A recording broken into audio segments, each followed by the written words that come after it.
Olá, então vamos continuar aqui a disciplina Lógica para a Computação, no caso Introdução à Lógica para a Computação na Engenharia. E agora eu vou aqui nos guias de estudo e a gente vai ver o assunto aqui dessa parte aqui. A pessoa estudante deverá ser capaz de esses 5 itens aqui.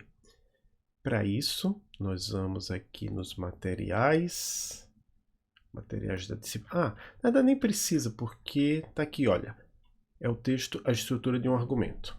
Então, vou abrir aqui o texto, a estrutura de um argumento.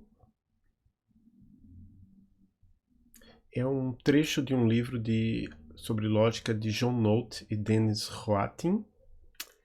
E ele começa dizendo o que é lógica. Lógica é o estudo de argumentos.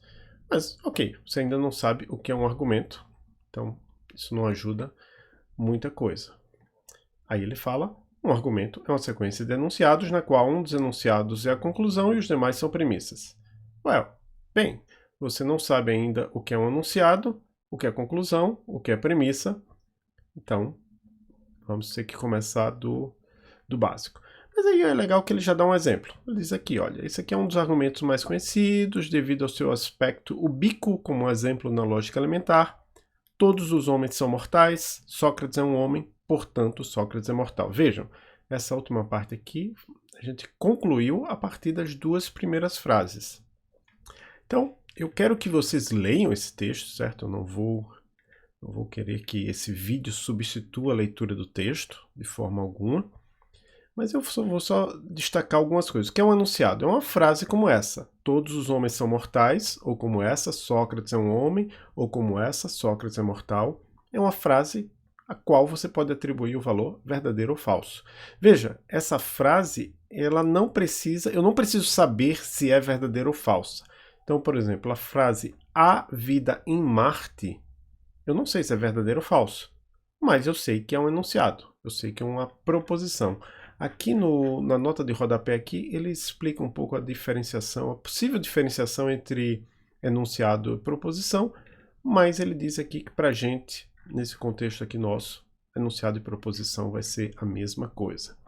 Significados ou ideias expressáveis por sentenças declarativas. Então, para ser um enunciado tem que ser uma sentença declarativa, isto é, não é uma interrogação ou um comando, né? Uma frase que é uma ordem ou uma exclamação.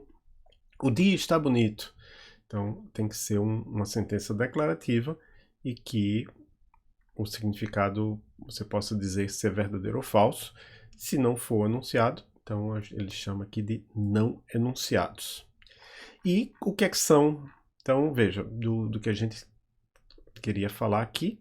Ok, a gente já sabe o que é enunciado, mas aí fala que, olha, conclusão e premissas. Então, nesse caso aqui, esta última frase aqui é a conclusão. Sócrates é mortal. Por isso que tem esse portanto aqui. Mais para frente ele vai explicar que o portanto é um indicador de inferência, ou indicador de conclusão. E essas duas frases aqui são também enunciados, mas são premissas. Então, ser premissa ou conclusão não é uma característica de uma frase. É uma característica de uma frase em um argumento. Nesse argumento, todos os homens são mortais é uma premissa, Sócrates é um homem é uma premissa, Sócrates é mortal é uma conclusão. Em outro argumento, eu posso partir do pressuposto que Sócrates é mortal e usar isso como premissa para concluir alguma outra coisa. Então, isso aqui é o texto, né? Ele continua falando. Então, pronto, agora a gente já é capaz de entender esse primeiro parágrafo aqui. E aqui ele vai só exemplificar, então eu quero que vocês leiam isso aqui, os exemplos que ele dá do que são argumentos, do que não são argumentos. Ele responde cada uma dessas coisas aqui. E logo em seguida vai falar de argumento complexo, mas isso fica para um próximo vídeo. Então vocês podem achar este material aqui. Então com isso a gente concluiu essa parte aqui. Lógica, argumento, proposição, premissa e conclusão. Até o próximo vídeo.